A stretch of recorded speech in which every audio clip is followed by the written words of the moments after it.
ডিরেক্টরকে দাঁড়িয়ে সেলুট করি, আমি আমার প্রডিউসারকে দাঁড়িয়ে সেলুট করি, কারণ আমি খুবই ইমোশনালি কানেক্টেড এই গল্পের সাথে। আমি পার্সোনালি এরকম ভিজুয়াল বাংলাদেশের সিনেমায় এক্সপিরিয়েন্স করি নাই, একদমই করি নাই।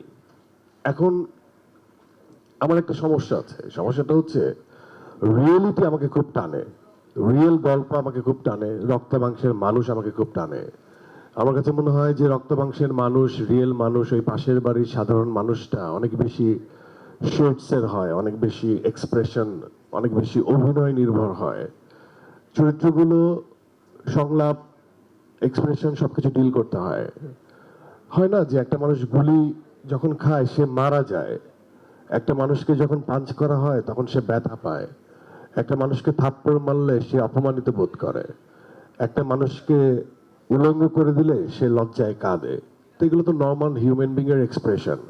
তো এগুলো দিতে আমার খুব ভালো লাগে, রাদার দেন আমি আগের থেকেই জানি আমি 10 জন রে মাইরা ফাটায় ফেলবো আর কি। তো ওই নায়কোচিত ব্যাপারটা আমি ফিল করি, আমি ভালোবাসি, বাট আমার কাছে মনে হয় যে এই চরিত্রগুলো হয়তো আমি চাই, এই জন্যই এই চরিত্রগুলোর আমার প্রতি আস্থা ডিরেক্টর বা টিম হয়তোবা রাখে। আর আমি হয়তোবা this is my third film, আমার একটা ইচ্ছা আছে আমার ইন্ডাস্ট্রিকে গল্প নির্ভর, হয়তোবা অনেক বেশি জনরাতে আমি কাজ হয়তোবা করছি না, বাট আমার জনরাতে ফ্লারিশ করানোর আমার এটা একটা চেষ্টা। আমি যেখান থেকে আসছি সেখান থেকে অনেক টাকা কামাইতে পারতাম আর কি, ওইখান থেকে ব্রেক নিয়ে আমি সিনেমাই করছি, এবং আমি কমিটেড ছিলাম নিজের সাথে, আমি যখন সিনেমা করব তখন সিনেমাটাই করব, সেটাই করছি।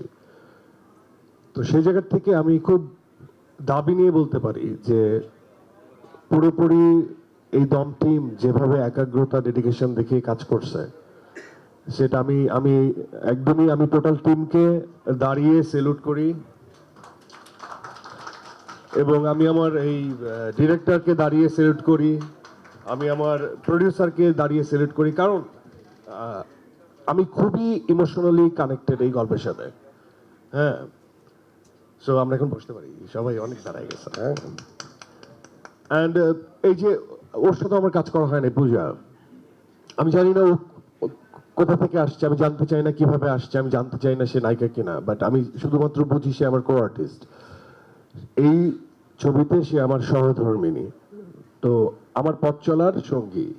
তো আমি একলা চলতে পারবো না, যতক্ষণ পর্যন্ত আমি একলা শুধু ভালো করব সিকোয়েন্স হবে না। আমি ফিল করি যে আমার আশেপাশে যতগুলো মানুষ আছে, যতগুলো ডিপার্টমেন্টের মানুষ আছে, প্রত্যেকটার আরাম এনশিওর করতে হবে, প্রত্যেকের পারফেকশন এনশিওর করতে হবে, তাহলে সামগ্রিকভাবে একটা টিম ওয়ার্কের কাজ অনেক ভালো হয়।